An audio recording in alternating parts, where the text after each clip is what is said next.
तक जा सकता है क्या? मैं इसको खींचे जा रहा हूं। बाबूलाल, ये मेरा सपना है कि कभी मैं मेरी कुर्सी पे बाबूलाल जी जैसे कार्यकर्ता को बैठा हूं।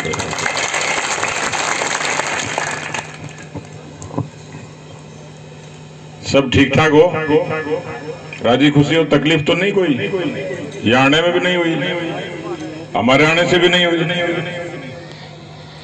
अभी बाबूलाल जी कह रहे थे कि मैं छोटा हूं इसलिए मैं आगे आके दे रहा हूं भाषण। मैं लंबा हूं फिर भी मैं आगे आके क्यों दे रहा हूं? क्योंकि मुझे छोटे आदमी को आगे लाना है, इसलिए मैं यहां खड़ा होकर भाषण दे रहा हूं। बोलिए भारत माता की, भारत माता की, भारत माता की, वंदे वंदे। भारतीय जनता पार्टी जिंदाबाद, जिंदाबाद।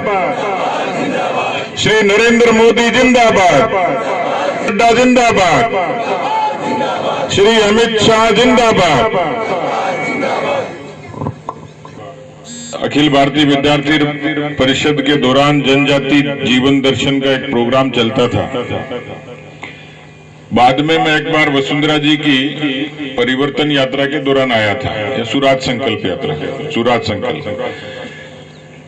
मेरा बहुत सपना था, मेरी इच्छा भी है कि मैं इस क्षेत्र में बराबर आऊं।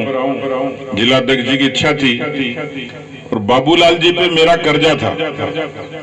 कर्जा ये था कि बाबूलाल जी मुझे विधानसभा में मिलते, मैंने कहा बाबूलाल जी मुझे आपके यहाँ आना एक दिन, वहीं रुकना और वहीं भोजन करना है। अब बाबूलाल जी कह तो देते थे लेकिन मेरा आना नहीं होता था। आज वो कर्जा मैंने उतार दिया बाबूलाल जी का। इन्होंने मुझे मक्के की रोटी खिलाई और उड़द की दाल खिलाई, बनाई खुद ने। अब ये पता नहीं क्यों बनाई है, घरवाली ने मना कर दिया तब बनाई है, अपनी मर्जी से बनाई, लेकिन बहुत अच्छी बनाई इन्होंने। और क्या, रतालू की सब्जी, रतालू की सब्जी। तो मेरे को ऐसा लगा कि मेरा कोई संस्कार इस जगह से है जो मुझे यहाँ आने का मौका मिला, भोजन करने का मौका मिला और आप सब लोगों के दर्शन करने का और बातचीत का मौका मिला। हमारी जनजाति का परिवार है जो प्रकृति के सबसे नजदीक रहता है। इस प्रकृति की कोई सुरक्षा और संरक्षण करता है। जल, जंगल और जीवन के लिए, जल, जंगल और जमीन के लिए जो संघर्ष भी करता है और उसको सुरक्षित रखता है, वो हमारा जनजाति का समाज है जो इस सृष्टि की, इस प्रकृति की रक्षा करता है। और इसलिए ऐसे लोगों के बीच में आकर मुझे खुशी हुई। कई बार मन में तकलीफ भी होती है कि जिस समाज को जो प्रकृति के नजदीक है लेकिन तरक्की से दूर है। अभी सुशील जी भी कह रहे थे, बाबूलाल जी ने भी कहा, मैं इनसे भी पूछ रहा था कि यहाँ क्या क्या दिक्कतें हैं। इन्होंने कहा शिक्षा की भी है, नौकरी की भी है, विकास की भी है। तो इतने वर्षों तक ये लगातार जो परंपराएं चलती रही वर्षों से, आप इतने जागरूक तो हो गए कि आपने वोट देना सीख लिया, अपनी मर्जी से देते हो। लेकिन कई बार इसमें भी बहुत भ्रम और भुलावा होता है, कई बार फैसले उल्टे हो जाते हैं। लेकिन मुझे यहाँ आकर, कोटड़ा में आकर तसल्ली हुई, क्योंकि आपका भला आपका आदमी करेगा, आपके बीच का व्यक्ति करेगा। थोड़ा इसका इको कम करना भैया, कोई है क्या? आपके बीच का व्यक्ति ही आपका भला करेगा। तो मुझे इस बात की खुशी हुई, मैं भारतीय जनता पार्टी परिवार का मुखिया हूं, कि आपने सही नेता चुना, सही व्यक्ति चुना, वोट की सही कीमत तय की। बाबूलाल जी खराड़ी को यहाँ का विधायक बनाकर एक बार नहीं 3-3 बार। जिस विधानसभा में 8 करोड़ की जनता के बीच में 200 लोग चुने, आपको तो पता ही नहीं है कि वहां जाके क्या करते हैं। रोज रोज आप देख नहीं सकते, रोज रोज सुन नहीं सकते, लेकिन मुझे, मैं ये देखने के लिए आया और मुझे उस विधानसभा के सदन में, उस पंचायत में आपकी बात को ईमानदारी से और दमदारी से मुझे रखते हुए हमेशा नजर आए। तो मुझे लगा कि कोटड़ा की जनता ने या झाड़ोल के विधानसभा की जनता ने सही निर्णय किया। एक सच्चा, आदिवासियों में नेता तो बहुत है, तो मैंने कहा 3 बार से विधायक हो, एक बार वाले का ही मकान बन जाता है। तो उसने कहा साहब बच्चों को पढ़ाना, जुगाड़ इतना ही किस्तों में ही चली जाती है तनख्वाह, तो मैं झोपड़ी का महल कैसे बनाऊं। फिर मैंने एक सवाल पूछा इनसे कि बाबूलाल जी आप इतने ईमानदार क्यों? उन्होंने कहा कि मैंने संस्कार ऐसे लिए हैं, मैं राजनीति में लूट और झूठ के लिए नहीं आया और लोगों की तरह, मैं राजनीति में आप लोगों की सेवा करने के लिए आया हूं, ये बाबूलाल जी ने कहा।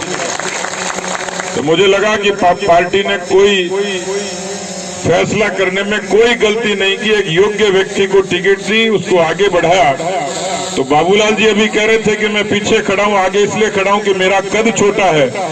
बाबूलाल जी का कद छोटा हो सकता है, लेकिन बाबूलाल जी का मन छोटा नहीं है, और जिसका मन छोटा नहीं होता उसको बड़े बनते भी देर नहीं लगती। मैं इसीलिए आया हूं कि बाबूलाल जी आज आपको छोटे दिखते होंगे, लेकिन समय बदलेगा, बाबूलाल जी मेरे से भी बड़े बनेंगे। एक सच्चे जनप्रतिनिधि की यही पहचान होती है। 1952 में लोकतंत्र लागू हुआ, लेकिन एक पार्टी, एक वंश, एक परिवार, वहां सिर्फ नारे ही लगते थे, वोटों की ठेकेदारी होती थी। न तो वोट का मान था, न इंसान का मान था, न तरक्की थी, न विकास था, न भाईचारा था, न शिक्षा थी, न रोशनी थी, न नौकरी थी।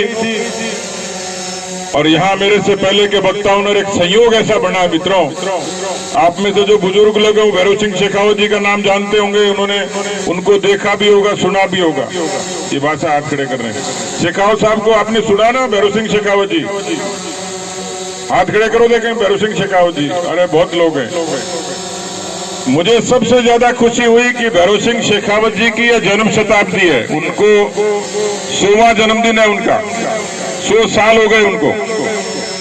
लेकिन मुझे इस बात की खुशी है कि भारतीय जनता पार्टी के कार्यकर्ता के नाते मैं इसलिए खुश हूं कि जनजाति क्षेत्र में 45% आरक्षण देकर जनजाति के लोगों को जीवन बदलने का काम भैरव सिंह शेखावत जी ने सबसे पहले किया, आपको सहूलियत दी। उसी से रास्ता शुरू हुआ, उसी से तरक्की शुरू हुई, उसी से बदलाव शुरू हुआ। महिलाओं को आरक्षण दिया, माताएं बहनें बैठी हैं यहाँ पर, उनको आरक्षण दिया, उसके कारण वो आगे बढ़ी। आज ये जिला प्रमुख और प्रधान बैठी हैं, ये उस कानून के कारण ही बैठी, उस कानून के कारण ही आज वो काबिज है। इसी कारण वो महिलाओं की सोच सकती है और भला कर सकती है। मैं देश के यशस्वी प्रधानमंत्री मोदी जी का भी धन्यवाद ज्ञापित करूंगा कि उन्होंने हमारी माताओं बहनों के लिए शौचालय से लेकर, जनधन के खाते से लेकर, उज्ज्वला से लेकर, आवास से लेकर ऐसी ऐसी योजनाएं लागू की जिसका लाभ आज आदिवासी क्षेत्र के लोगों को मिलता है। किसान सम्मान निधि का लाभ मिलेगा।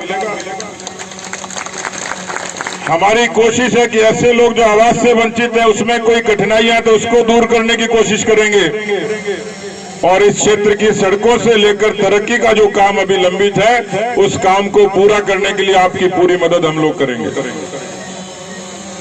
आप लोग इतनी बड़ी संख्या में आए, आपने हौसला दिया।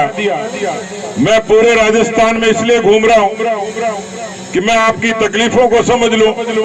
भारतीय जनता पार्टी का एक एक कार्यकर्ता उनकी तकलीफों को समझे। फोन कितने लोगों के पास है? मोबाइल कितने लोगों के पास में है? हाथ खड़े करो। मोबाइल, अरे वाह, सबके पास है।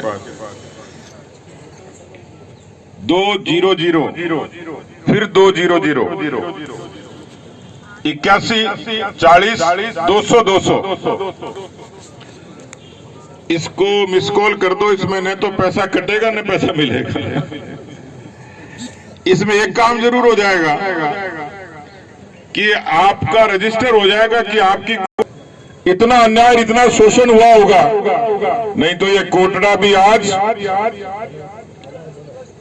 अच्छे अच्छे शहरों की तरह तरक्की की दिशा में आगे चल चुका होता।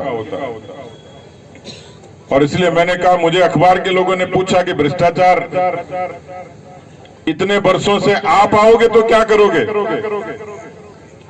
मैंने कहा, यदि भ्रष्टाचार होगा,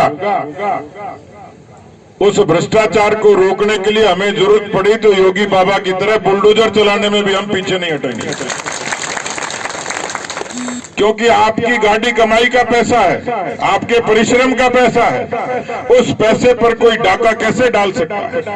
उसी पैसे से विकास होना है, उसी से सड़क बननी, उसी से स्कूल बनना, उसी से अस्पताल बनना।